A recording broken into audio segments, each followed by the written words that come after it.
Hello friends, welcome to my channel. ஒரு 2-3 டேஸாக ஒரே லெக் பெயினாக இருந்துச்சு. நான் ஊருக்கு போயிருக்கும்போது அம்மா கிட்ட சொன்னேன். அதுக்கு வந்து அவங்க என்ன சொன்னாங்க, வீட்லேயே இருக்க இந்த கீரையை வச்சு நான் தோசை செஞ்சு தரேன், எல்லாம் சரியாயிரும் அப்படின்னு சொன்னாங்க. அது ஃபஸ்ட்டு எப்படி செஞ்சாங்கன்னு நான் சொல்கிறேன் பாருங்கள். ஃபஸ்ட்டு வந்து ஒரு கைப்பிடி முடக்கத்தான் கீரை வந்து நல்லா வாஷ் பண்ணிவிட்டு க்ளீன் பண்ணி எடுத்து வச்சுருக்காங்க. அது கூடயே கொஞ்சம் சின்ன வெங்காயம் ஒரு கைப்பிடி அளவுக்கு எடுத்துக்கோங்க. அப்புறம் கொஞ்சம் மிளகு, சீரகம், பூண்டு இந்த எல்லாத்தையும் வந்து உரித்து ரெடியாக எடுத்து வச்சுக்கோங்க. கொஞ்சமாக கடாயில் வந்து எண்ணெய் விட்டு இந்த எடுத்து வச்சுருக்க இன்க்ரீடியன்ஸ்லாம் ஒன்று ஒன்றா வந்து வறுத்து எடுத்துக்கோங்க.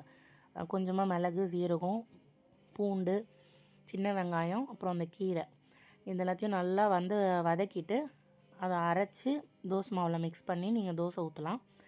கீரை வந்து கொஞ்சமாக சேர்த்துக்கிட்டிங்கன்னா கசக்காது. நாங்கள் வந்து கொஞ்சமாக ஒரு பிடி தான் சேர்த்துருக்கோம். ட்ரை பண்ணி பார்த்துட்டு எப்படி இருந்துச்சுன்னு சொல்லுங்கள். தேங்க்யூ.